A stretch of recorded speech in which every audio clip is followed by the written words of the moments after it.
Prague vient de mettre au point ce curieux engin biplace, comprenant à la fois le confort de l'auto et la maniabilité de la moto.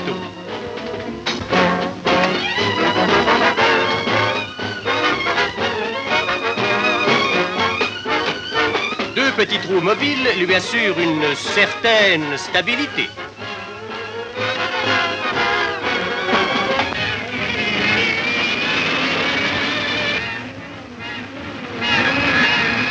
Cette automoto peut dépasser la vitesse de 120 km/h. Le peintre et sculpteur Paul Arzins, s'inspirant de la résistance et de la forme aérodynamique de l'œuf, a conçu une étonnante petite voiture électrique. Cet engin, appelé l'œuf électrique, et que l'artiste a construit lui-même dans son atelier de Montparnasse, a un rayon d'action de 150 km et atteint la vitesse de 75 km à l'heure.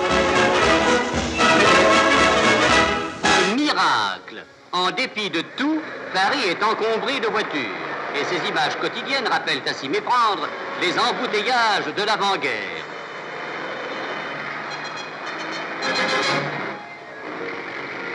Au milieu de la cohue, voici une toute petite voiture qui a l'air de se faire excuser. C'est peut-être la voiture de demain. Si le salon de l'automobile avait ouvert ses portes cette année, ce sont sans doute ces voitures de poche que nous y aurions vues. Voitures pour lilliputes, voitures en aluminium, voitures d'enfants, mais voitures très sérieuses, solides, légères, qui font 4 chevaux, atteignent 90 à l'heure, consomment moins de 5 litres au 100 km. Un seul inconvénient, elles sont si petites qu'on risque de les perdre dans la rue comme un mouchoir.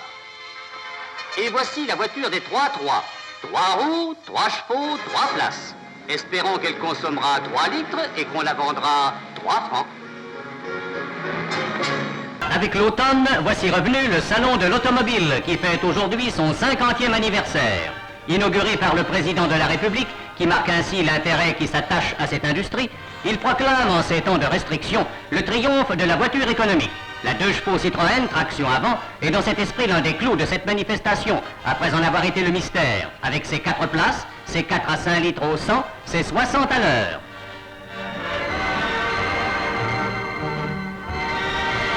Simca, près de sa célèbre Simca 8 transformée, présente aussi son nouveau-né, la Simca 6. À côté d'elle, Renault, Grégoire, Panhard présentent des modèles basés sur l'économie. Mais à côté de ces créations imposées par l'époque, une place éminente reste faite à la belle carrosserie française, dont le fini et le bon goût ont rallié dans le monde tous les suffrages. Un demi-siècle d'efforts et de réussite, c'est le Salon de l'Auto 1948. Du nouveau aussi dans le ciel, ou plutôt sur les routes d'Italie, où 2 ingénieurs, là de piétiner entre les champs d'aviation et la ville, ont réalisé l'auto-avion qui en 3 minutes peut rouler ou voler au gré de son propriétaire. 2 places, 3 roues et des ailes pliantes, telles sont les caractéristiques de cet amphibie aérien qui peut vous faire passer de votre porte en plein ciel sans le moindre tracas.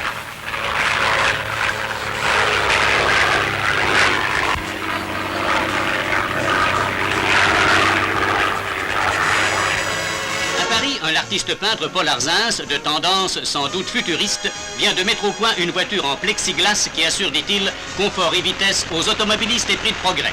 Maniabilité excellente, consommation réduite, quant à la visibilité totale.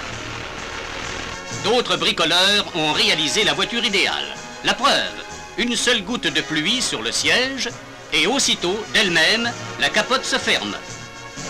Tournez-vous le bouton de la radio, l'antenne se dresse. Vous crevez, un autre bouton est là, n'attendant qu'un coup de pouce pour déclencher le cric automatique. Et quand la nuit vient, voici les phares. Ajoutez à cela un moteur de 300 chevaux, une vitesse de croisière de 200 à l'heure et vous aurez la Sabre, la voiture de demain. Venant de Grande-Bretagne, une vingtaine d'automobiles appartenant au Veteran Car Club de Londres sont arrivées à Paris où elles ont défilé sur les Champs-Élysées. Uniformément peints en vert, couleur traditionnelle en Angleterre, ces tacos, dont le plus jeune datait de 1906, ont remporté un beau succès de curiosité et de sympathie.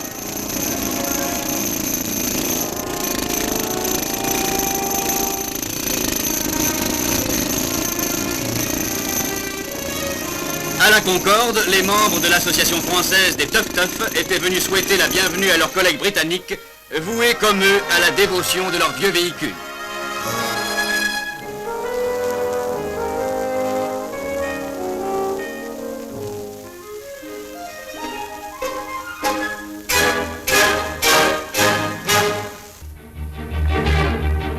première voiture à turbine française a été présentée à Montlhéry par la régie Renault. Il s'agit d'une voiture expérimentale qui permettra de poursuivre les recherches dans un domaine d'avenir, la propulsion des automobiles par une turbine à gaz. Pour ce premier essai, l'étoile filante s'est contentée de tourner à 180 à l'heure en utilisant le quart de sa puissance.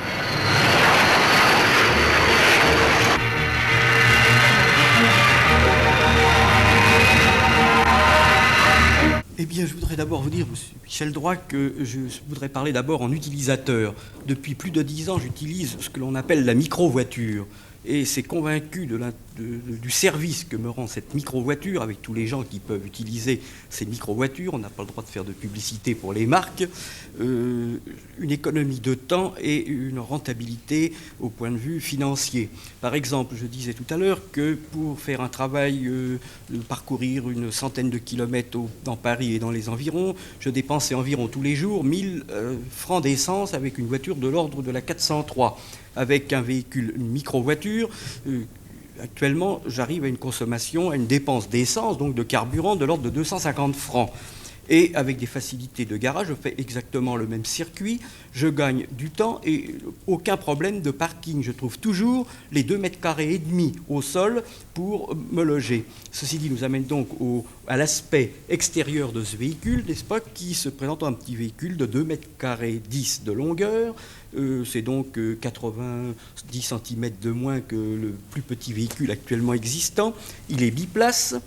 Il n'est pas pour autant un véhicule inconfortable. Nous avons dessus une suspension pneumatique qui est donc à l'avant-garde du progrès, et nous avons des freins hydrauliques et un moteur 2 cylindres 4 temps qui est actuellement à l'étude. Nous avons 2 prototypes qui roulent, dont l'un a été étudié pour les questions de principe, qui a à peu près 200 000 km.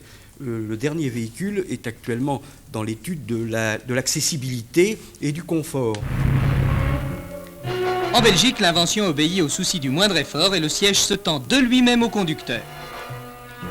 Plus besoin de s'échiner à manœuvrer, la voiture se sort elle-même du stationnement par translation latérale. Mais ça n'est pas tout. Le coffre dissimule tout un appareillage sans aucun doute électronique. Et voici la voiture qu'on n'a plus besoin de se donner le mal de conduire, pour la raison très simple qu'elle se conduit toute seule. Encore un miracle du radar. L'antenne détecte les obstacles et les freins font le reste. La voiture sans chauffeur. Enfin. Les bolides de grand-papa ont encore bon pied bon oeil et ça part au quart de tour comme aux 24 heures du Mans. Enfin, presque. C'est dans la patrie de Rabelais à Contre que se déroule cette épreuve d'endurance pour Toff-Toff, des Toff-Toff qui ont la coquetterie de rouler plein gaz pendant 3 heures d'affilée. C'est assez joli pour des ancêtres. Et quand on va trop vite, voilà ce qui arrive. Décidément, le public est toujours sans pitié. À cet âge-là, on ne respecte rien, à croire que cette guimbarde est retombée en enfance. Et tout y est dans cette course, c'est comme aux 24 heures du Mans, il y a du suspense et des frissons dans les rangs des spectateurs, de quoi vous donner des sueurs froides. Remarquez que pour les concurrents en sueur, l'arrêt buvette est obligatoire, on appelle cela faire le plein. Il en est ainsi pendant 3 heures, au bout desquelles les voitures terminent quand même sur les chapeaux de roue. Bien content d'avoir gagné et à l'année prochaine.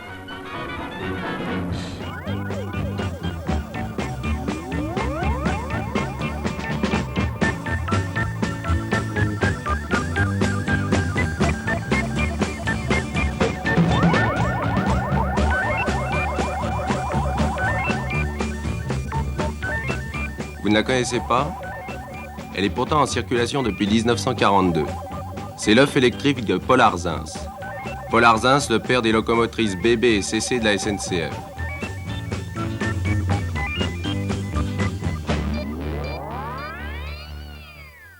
Pour les villes, certainement que l'attraction électrique doit son avantage à sa propreté, à son côté pratique, puisque tous les éléments, tous les instruments ménagers sont aujourd'hui électriques. Une voiture peut être considérée comme également un instrument ménager. Si cette voiture électrique est, comme on peut le supposer, une voiture de petit gabarit, car je crois que l'on n'a pas envisagé de faire d'énormes véhicules, et elle aura un autre avantage, c'est d'amener dans la circulation des petits véhicules d'un gabarit plus facile à garer, à ranger, et que bien entendu, comme l'espace à Paris est très, hélas, très limité, comme nous comptons qu'il y a à peu près 240 000 places tout le long de la voirie parisienne, il est certain que si vous amenez une voiture qui fait la moitié de l'espace normal des voitures actuelles, on pourra en ranger 2 fois plus. Moi, je trouve que ce serait formidable, tout simplement. Ben, moi, je suis tout à fait d'accord. Oui, ça serait bon pour le métier. La voiture électrique, il faudrait qu'elle soit d'un maniement assez simple.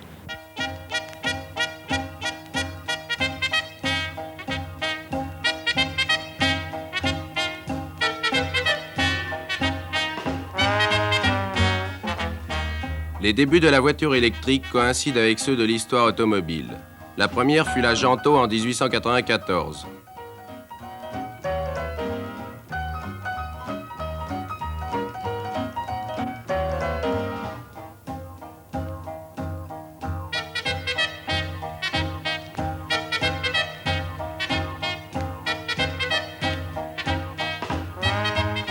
Il y eut aussi des modèles spéciaux comme celui du grand-duc Nicolas, puis des véhicules utilitaires, des auto-écoles, celles des chauffeurs de taxi parisiens entre autres, et bien entendu, il arrivait parfois des accidents. Mais de toutes ces voitures, la plus luxueuse fut sans doute la Krieger, Rolls-Royce des automobiles électriques et première traction avant de l'histoire de l'automobile. La compétition à son tour s'empara de l'électricité, avec Janto encore.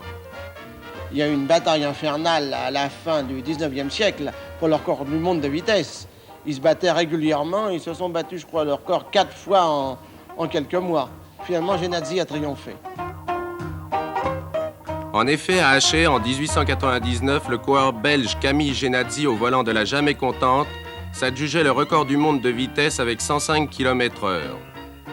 Ça a duré jusqu'à quand Ça a duré jusqu'à 1904-1905. Et pourquoi ça s'est arrêté? Pourquoi ça s'est arrêté? Il y avait plusieurs raisons, mais je crois que la principale, il faut faire appel à Freud. C'était pas viril. Le possesseur d'une voiture en 1900, c'est le même que celui qu'aujourd'hui a une Ferrari, une Maserati, une Lamborghini. Alors une voiture, c'était viril, c'était pour se déplacer, c'était pour plaire. Une voiture électrique, c'était silencieux, c'était tranquille. Alors qu'une voiture à essence, ça faisait du bruit, ça sentait mauvais. Et puis le mâle mettait en route à la manivelle. Alors voilà, je crois que c'est ça la vérité. En 1940, la guerre, les restrictions. Plus d'essence. Les voitures électriques réapparaissent. Krieger équipe des châssis licornes. Peugeot sort la voiture légère de ville. L'ingénieur Grégoire, lui, construit des véhicules de record. J'ai donc fait cette voiture de record qui est au musée du Mans. 450 kg de poids de voiture à vide, ce qui est faible. Et tenez-vous bien, 750 kg d'accumulateur là-dessus. La performance officielle a été la suivante. Je suis parti un matin de Paris avec M. Delpérou, contrôleur de l'Automobile Club de France. Et j'ai été plus loin que Tours d'une seule traite. J'ai fait 250 km contrôlés officiellement à 43 de moyenne. Ce qui n'avait jamais été fait et ce qui n'a toujours jamais été égalé. Sans charger les accus. Sans charger les accus, bien entendu.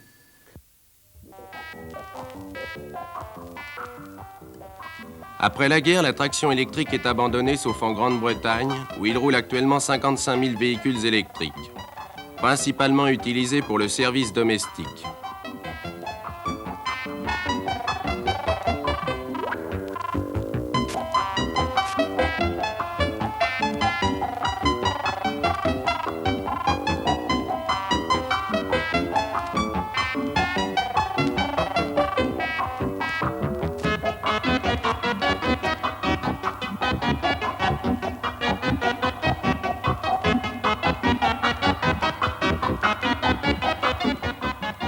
Une fois le courrier distribué, le pain et le lait livrés à domicile, les véhicules reviennent à leur tour s'abreuver de courant. Ils sont ainsi des centaines à assurer leur service quotidien dans les grandes villes britanniques, où ils constituent des éléments indispensables au confort et à la commodité de la vie ménagère.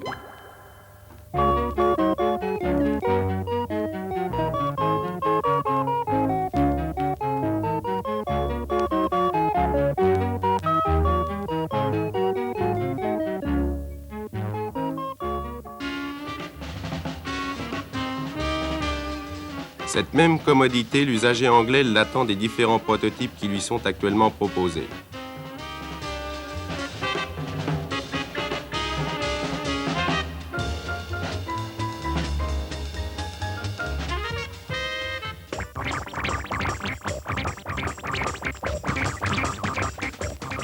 Mention particulière pour la Ford Commuta dont le nom signifie navette. C'est presque la voiture urbaine idéale. Longueur, 2,20 m. Capacité, 2 adultes et 2 enfants. Vitesse moyenne, 60 km/h. Rayon d'action, 100 km.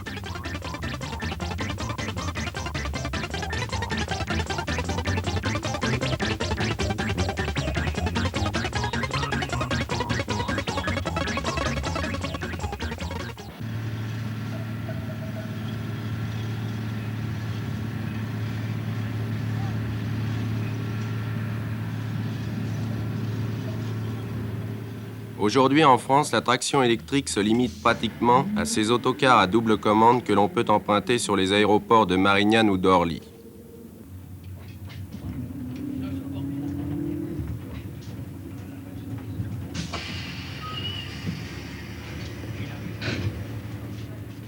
Mais les grands constructeurs s'intéressent au problème. Renault s'intéresse depuis longtemps aux véhicules électriques, mais plus particulièrement depuis 3 ou 4 ans, sont apparues des piles à combustible fonctionnant à basse température et susceptibles d'être montées à bord de véhicules. Notre accord avec le groupement comprenant la CSF, l'IFP et le Carbone Lorraine a pour objet l'étude d'une telle pile d'une puissance de 24 kW. Dans l'immédiat, comme il s'agit de mettre au point des techniques nouvelles, nous allons réaliser un véhicule estafette qui nous permettra, lorsque nous maîtriserons les techniques, de pouvoir monter soit à des puissances plus élevées, éventuellement pour des véhicules du type grand routier, ou bien au contraire de redescendre à des véhicules plus petits, du type urbain. La voiture électrique, surtout avec la formule de la pile à combustible, nous intéresse. Nous croyons que c'est une des formules possibles de l'avenir. Dans la mesure où nous croyons que c'est une formule possible de l'avenir, notre service de recherche, le bureau d'études, y travaille. Dans la mesure où le bureau d'études y travaille, je ne peux pas vous en parler. Les automobiles Peugeot et Alstom ont signé un contrat en 1967 pour l'étude de la réalisation de piles à combustible.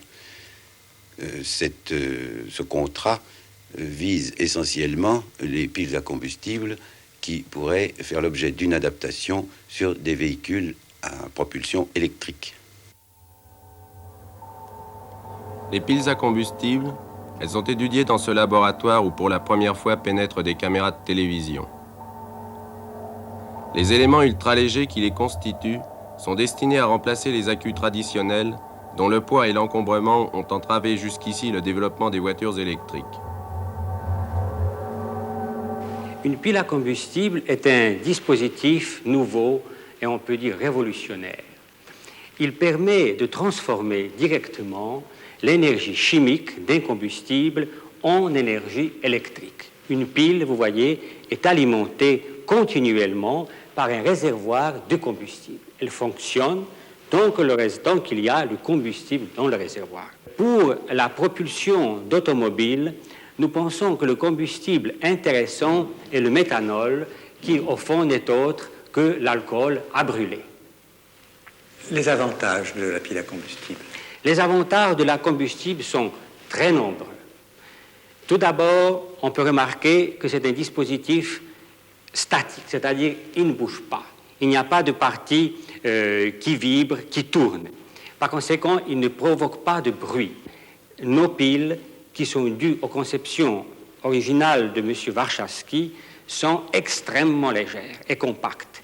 Nous sommes de très loin en avance par rapport aux autres constructeurs sur le plan mondial. Vous voyez une telle pile, elle fait plusieurs kilowatts, elle pèse quelques kilos à peine, c'est donc extrêmement léger et très compact.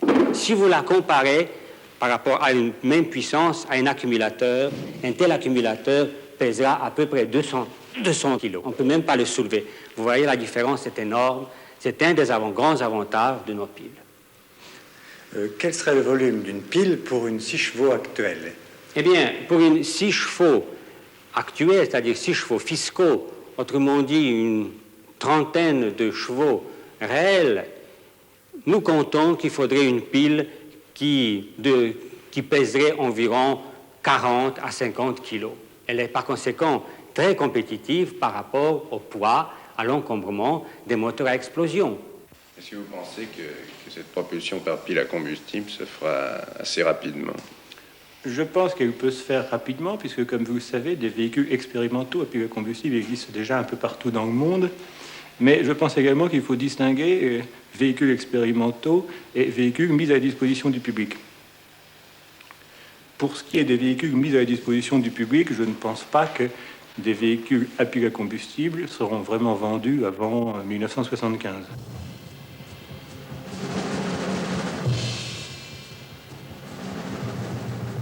Pour l'heure, chacun de nous connaît ces longues files de voitures, trop grandes, trop vides, inappropriées au trafic urbain.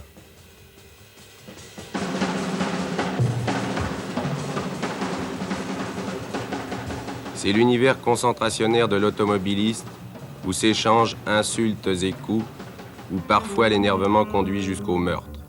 Pourtant, sans trop rêver, on peut espérer que demain la voiture électrique apportera un remède à tout cela. Fabriquée à une grande échelle, elle pourrait être la seconde voiture idéale. Une voiture dont il ne serait pas nécessaire d'être propriétaire. Dans des stations-service spécialisées, l'échange de véhicules se ferait instantanément sur simple présentation d'une carte d'abonnement.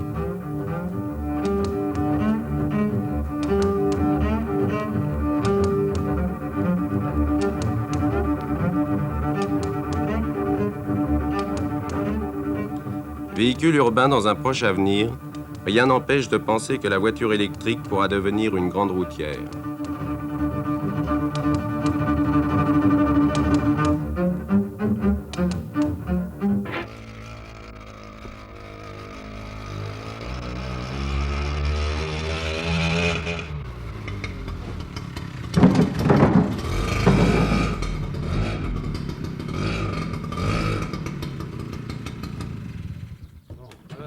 Maintenant? C'est bon. Le réglage est bon? Ça va.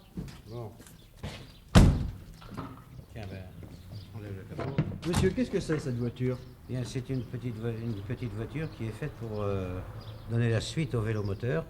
Ça remplace le vélomoteur? Ça remplace le vélomoteur pour permettre de faire la circulation en ville et au moins le passager est à l'abri, il est à l'abri des intempéries, du mauvais temps, il est à l'abri de la neige, enfin... Oui, enfin, il est à l'abri de tout ce qui peut tomber sur la tête d'un cyclomotoriste. Et en même temps, il n'a pas les inconvénients de s'habiller à scaphandrier pour circuler comme sur un vélo. Voilà. C'est destiné à qui? C'est destiné aux jeunes jusqu'à 70 ans. C'est-à-dire que tout le monde peut la conduire. C'est ça, il n'y a pas une femme, un enfant, n'importe qui peut la conduire. Pas besoin donc de permis de conduire. Bah, théoriquement, non. Pratiquement, on ne sait jamais avec les décisions. Mais enfin, en principe, il faudrait peut-être le premier permis, la licence, quoi. Comment fonctionne cette voiture? Elle fonctionne avec un moteur 2 temps de 49 cm3.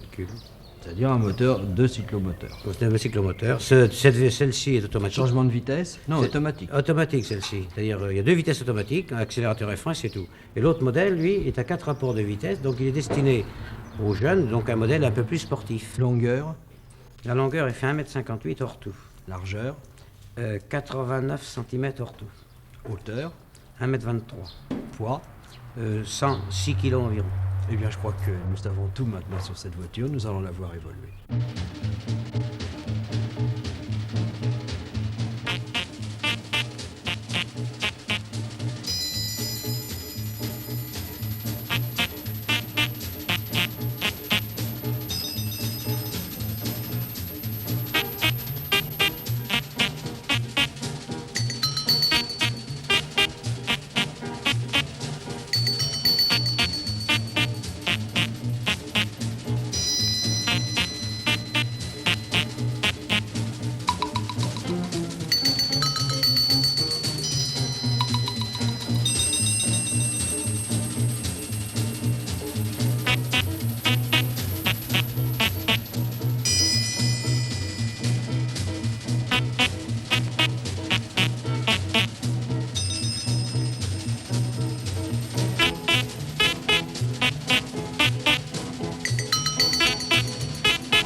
Un monstre que vous ne rencontrerez pas sur les routes. C'est en effet un prototype et il ne peut rouler que sur piste.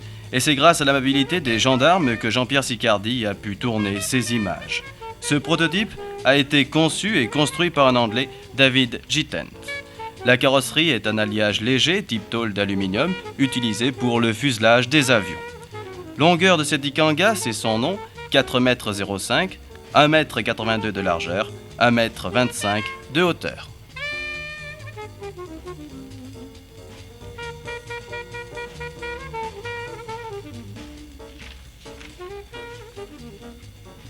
Cette voiture est un prototype, elle a été construite par M. David Gittens. Il est anglais et malheureusement il ne parle pas français. Non, petit. Bien alors je demanderai à monsieur de me donner quelques explications de ce véhicule. Alors quel est le moteur qui le propulse tout d'abord? C'est un moteur très simple, c'est un moteur Buick de 210 chevaux qui développe 250 km à l'heure. Oui. C'est un moteur tout à fait classique qui est monté sur un châssis McLaren. Bien, mais il y a des gadgets, oui, et particulièrement importants. Des gadgets très importants, par exemple des cellules photoélectriques qui se trouvent à l'arrière de l'appareil, car comme le pilote n'a aucune visibilité à l'arrière, il se trouve qu'avec ces cellules, ça lui permet, lorsqu'une voiture le suit en faisant un appel de phare, d'avoir un voyant lumineux qui s'allume sur le tableau de bord et qui lui indique qu'il est suivi, qu'on lui demande le passage. Ensuite, vous avez comme tableau de bord les voyants lumineux de différentes couleurs qui lui indiquent la vitesse à laquelle il va. C'est fait aussi exactement par un système de radar qu'il a inventé, conçu lui-même. C'est en quelque sorte un compteur de vitesse. Un compteur de vitesse, exact, purement et simplement. Vous avez des essuie-glaces rotatifs qui sont aussi de son invention. Et surtout, une chose très intéressante, c'est un appareil de radio qui est branché sur la fréquence de la police et qui émet un bip-bip en cas d'accident et qui prévient immédiatement la gendarmerie ou la police de l'endroit où il se trouve, que la voiture est accidentée ou en panne sur la route. Cette voiture a demandé à David Gittens et à son équipe plus d'1 an et demi d'efforts. Regardez et admirez, elle n'est pas à vendre car elle n'a pas de prix.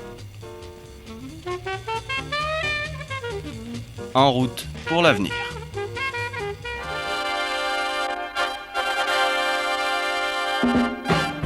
Mes intentions, en fait, ont toujours été d'exploiter des voitures, les plus petites voitures du monde et cette voiture, la plus grande voiture du monde, ainsi que bien d'autres véhicules, à des fins essentiellement publicitaires.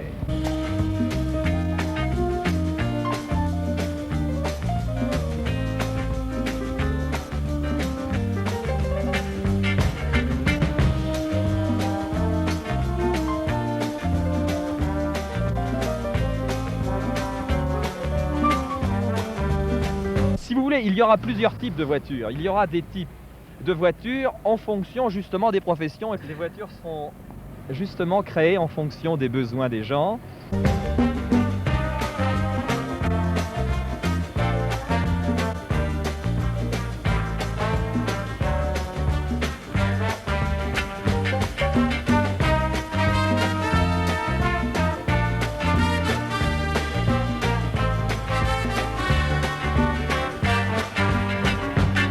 C'est votre dernière automobile?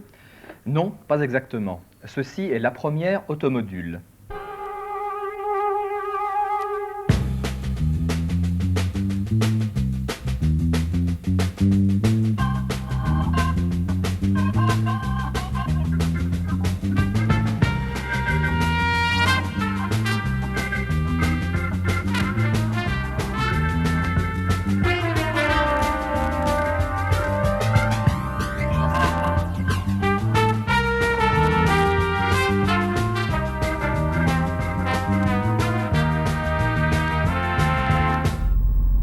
Non, vous n'êtes pas en train de rêver, ce n'est même pas un film de fiction que vous regardez sur votre écran.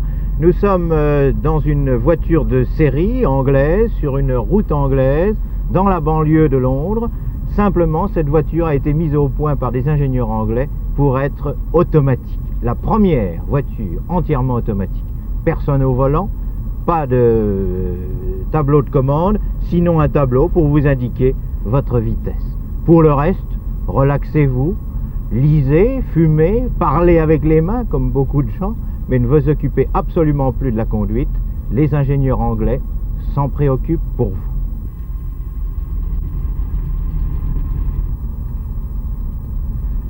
Et pour vous arrêter, aucune commande, aucun geste à faire, la voiture s'arrête quand vous voulez.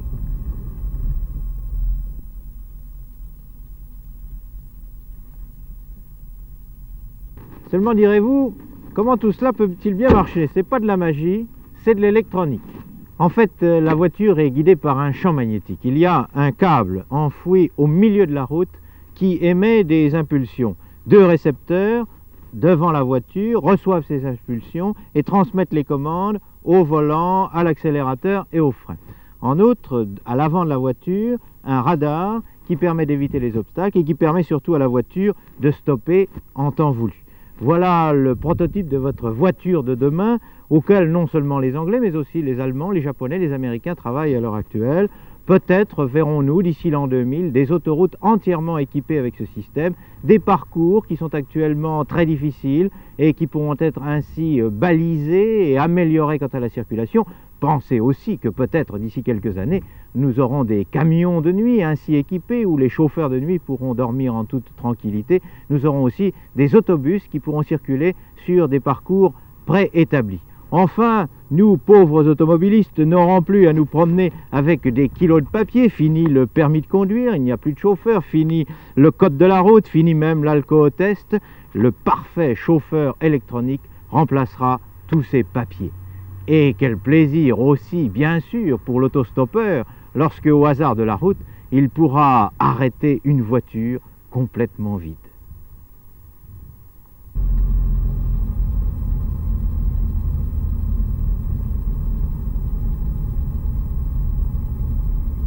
Ne soyez pas surpris si par hasard vous apercevez ces deux engins étranges en train de se faufiler dans la circulation.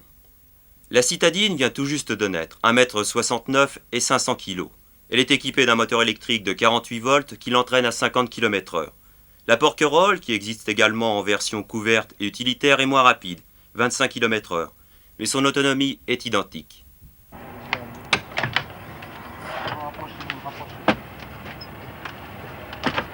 Voilà, on s'installe aux commandes. L'autonomie de la citadine est de 70 km. Là, vous avez une sorte de réservoir, enfin un témoin. Lorsque le vert s'allume, il reste 30 km. L'orange s'allume, il reste 20 km. Et lorsque le rouge s'allume, il reste 10 km. Là, c'est la marche avant. On bascule le bouton vers l'avant. Vous êtes en marche avant. Vers l'arrière, c'est la marche arrière. Là, ce sont les phares. Là, les clignotants. Là, le compteur kilométrique et l'indicateur de vitesse et le klaxon.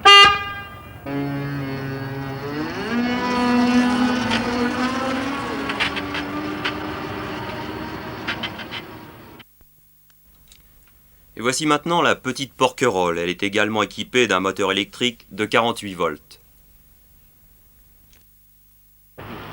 Le fonctionnement de la Porquerolle rappelle celui d'un avion, c'est une sorte de manche à balai. Pour avancer, on bascule vers l'avant. Pour tourner vers la gauche, on bascule vers la gauche.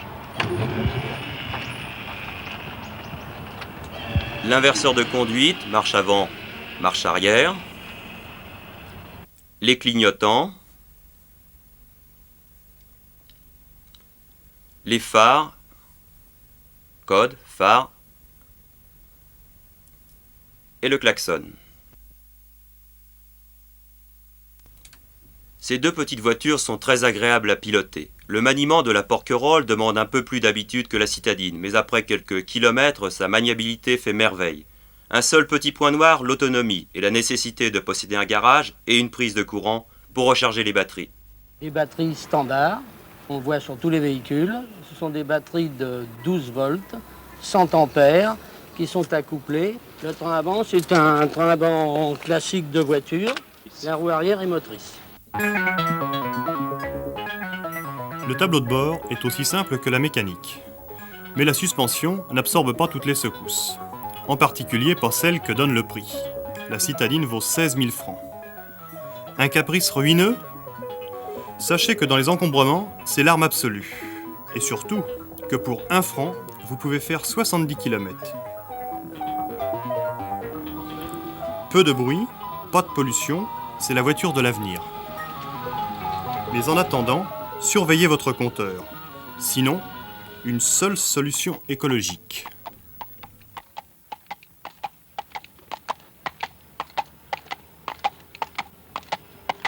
Face à l'augmentation croissante du prix de l'essence, la voiture électrique va-t-elle devenir rentable rapidement ?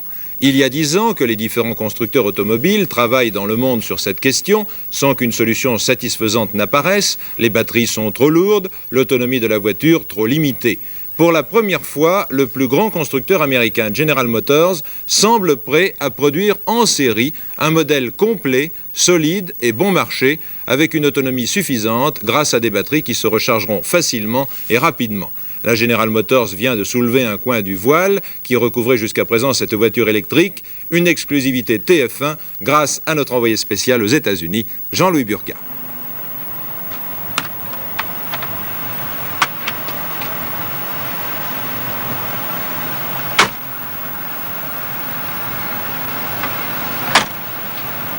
Celle-ci, la XP512E, n'est qu'un prototype.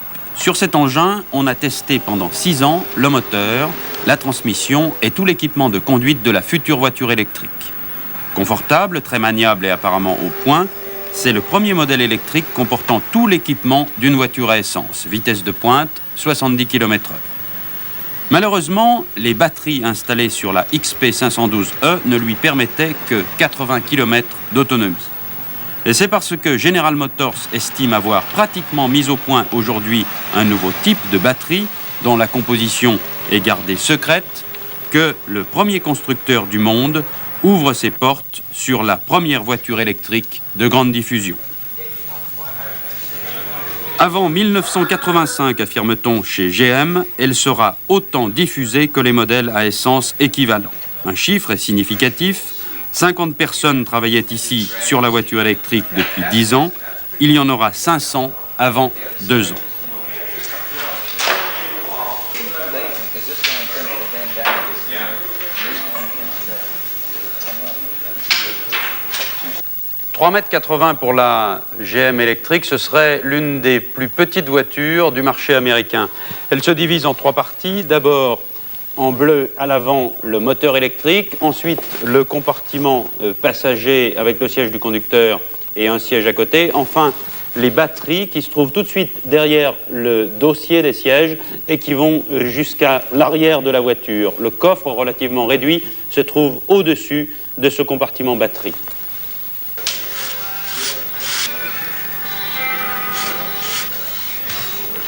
Voiture destinée à la ville, la GM électrique aurait une autonomie de 200 km. Ses batteries seront rechargeables en moins d'une nuit. Sa vitesse de pointe, 80 km/h, le maximum autorisé maintenant aux États-Unis. À cette vitesse, et pendant 200 km, elle consommera au prix actuel 3 francs d'électricité. Les chercheurs de Détroit l'affirment. Jusqu'en l'an 2000, l'électricité est le seul substitut sérieux du pétrole. Non, ceci n'est pas une voiture de course. C'est peut-être la voiture que des dizaines de millions d'Européens conduiront dans les prochaines années. Un projet né dans les laboratoires de Pininfarina à Turin et qui a nécessité quelques 500 000 heures de travail. C'est la réalisation la plus spectaculaire d'un projet sur les transports dans le futur, imaginé par le Conseil national de la recherche à Rome, qui a investi pour cela 10 milliards de lire. En somme, une voiture idéale qui consomme 15% de moins que toutes les autres actuellement sur le marché et qui entraîne l'optimisme du professeur Oscar Montabone, l'une des sommités italiennes en matière de recherche. Qu'est-ce qui vous a amené à l'idée de faire une voiture idéale? Noi stiamo d'avoir trouvé une voiture idéale sur le point de vue de la forme des carrosseries. Et la chose qui nous estime intéressante, c'est encore ça, que ce n'est pas en forme comme certaines fois certaines sociétés d'automobiles présentent à les salons de l'automobile, les dream cars. Ça, c'est une voiture qu'elle peut faire rêver, mais c'est aussi une voiture que vous pouvez réaliser, parce que dans les recherches, nous avons demandé à la Pininfarina, qui était chargée de faire ce travail, de de considérer toute la réglementation qui existe en ce moment dans le monde, mais considérer essentiellement qu'il était intéressant dans cette voiture d'installer 5 personnes et de transporter sur route d'une façon égale sur le point de vue habitabilité, sur le point de vue confort, d'une voiture moyenne européenne d'aujourd'hui. La forme de la voiture, si vous la considérez en forme pure, idéale, il vient la forme d'un poisson, vous la voyez ici. Mais c'est sur cette forme, vous jetez les roues avant, les roues arrière, vous coupez la queue et vous changez un petit peu la forme pour les prises d'air, vous avez la voiture.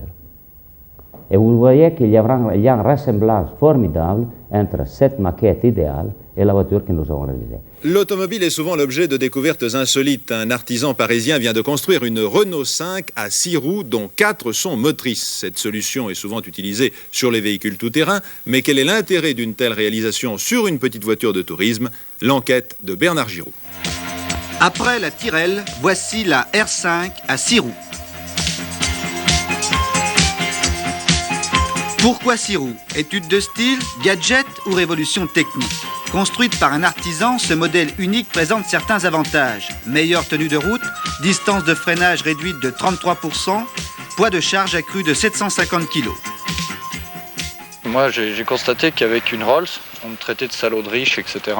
Tandis qu'avec celle-là, on me fait des signes d'amitié, de gentillesse.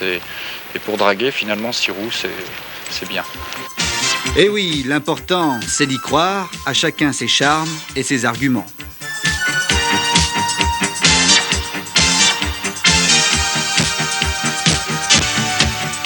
Alors, qu'attendez-vous de cette voiture?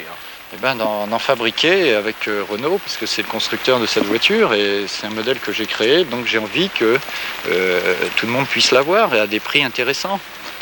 On a déjà rencontré plusieurs idées insolites en matière de construction automobile, mais très peu sont concrétisées et standardisées. Souvent parce que les gens s'en occupent pas. Bon, moi j'ai envie de m'en occuper, j'ai envie d'y arriver. Bon, j'ai déjà pas mal de gens dans la construction automobile qui approuvent cette voiture et qui, si vous voulez, m'aident à ce que le projet aboutisse. Simplement pour la drague et la frime? Non, pour des questions d'utilisation courante, pour éviter d'avoir des voitures qui consomment de trop. Toutes les pièces proviennent des R5 de série, l'installation d'un deuxième essieu et les aménagements nécessaires reviennent à environ 20 000 francs. La voiture est allongée de 71 cm, elle peut être conçue également avec 6 roues motrices pour le tout-terrain. Ah oui, jolie, la Renault 5 avec 6 roues. Ils cherchent des sponsors partout et de l'argent pour faire avancer leur héliomobile. Car le soleil et l'électricité ne suffisent pas, il faut de la monnaie. L'héliomobile, ce proto-là, fabriqué à Bourg-en-Bresse, coûte 150 000 francs. C'est une des 2 voitures solaires françaises, 2 seulement, alors que partout en Europe, aux États-Unis ou en Australie, la voiture solaire démarre sur les chapeaux de roue. Il n'y en a pas beaucoup de véhicules solaires, mais en Suisse, il y en a déjà des centaines. On va le week-end prochain à une course en Italie où il y a quand même une vingtaine de véhicules italiens qui sont inscrits dans la course, alors qu'on va être que 2 Français par exemple. Pas le temps de bronzer, une saison 89 avec 4 grands prix en Italie, en Suisse, en Allemagne. L'héliomobile numéro 1 de Bourg avance bien. Ce proto-là sera suivi d'un deuxième, voilà la maquette, et précédé d'un immense espoir. Pour ces passionnés, faire avancer une voiture à l'énergie solaire, c'est lutter contre la pollution et faire rouler de plus en plus ces voitures, c'est faire tourner la Terre autour du Soleil à 80 km/h, c'est la vitesse maximum. Retour aux réalités concrètes avec la présentation en avant-première d'une exclusivité roulante initiale, le nom de baptême du prototype haut de gamme de Renault. Présenté au prochain salon de Francfort, ce véhicule sera sur le marché d'ici 5 ans environ. Reportage de Luc Bazizin, Bernie Merriot. À la fois rétro et futuriste, cette française, disons imposante, viendra rouler sa caisse sur nos routes à quelques détails près dans la catégorie haut de gamme. Initial, c'est son nom inscrit le prestige en majuscule. Un nez bien gaulois avec une allure plutôt américaine. Ce prototype de chez Renault fait son poids 1 tonne 950 pour près de 5 mètres de long.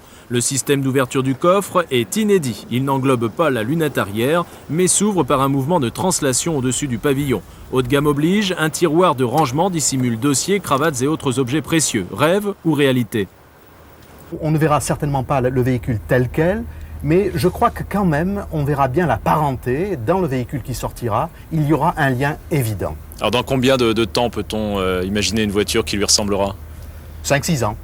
Et il aura fallu seulement 1 an pour concevoir cet écrin qui accueille un gros moteur de 392 chevaux. La fabrication d'un prototype est 5 fois plus rapide que celle d'une voiture de série, car les concepteurs se préoccupent peu de la faisabilité industrielle. L'important pour eux est de sortir les premiers des innovations. C'est pour cette raison que cette voiture est truffée de brevets et prendra dignement la route du salon de Francfort. Et pourtant, personne pour le moment ne connaît même la première lettre du nom de celle qui sera vraiment commercialisée. L'an 2000, c'est dans 4 ans à peine, et les constructeurs y ont déjà pensé pour vous. Mais pour utiliser les gadgets qu'ils présentent, il va falloir avoir les yeux partout. Ce pare-soleil indique en temps réel les bouchons parisiens, le prix 1500 francs. Les points lumineux, c'est les points qui correspondent aux axes noirs dans Paris. Donc là, il est relativement tôt, donc ça circule quand même assez bien.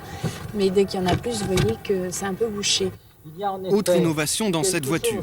Ce petit écran vous dit tout sur l'émission de radio que vous écoutez ou bien sur les distances qu'il vous reste à parcourir. À partir du moment où on dépasse une certaine vitesse, l'écran n'affichera plus d'informations dynamiques ou alors extrêmement lentement pour ce qui est du changement. En dessous d'une certaine vitesse, les informations pourront s'afficher à la vitesse normale, c'est-à-dire avec une modification de l'ordre de toutes les 15 secondes à peu près. Bref, pour conduire désormais, il faudra savoir lire vite, avoir une bonne vue, mais aussi de bonnes oreilles.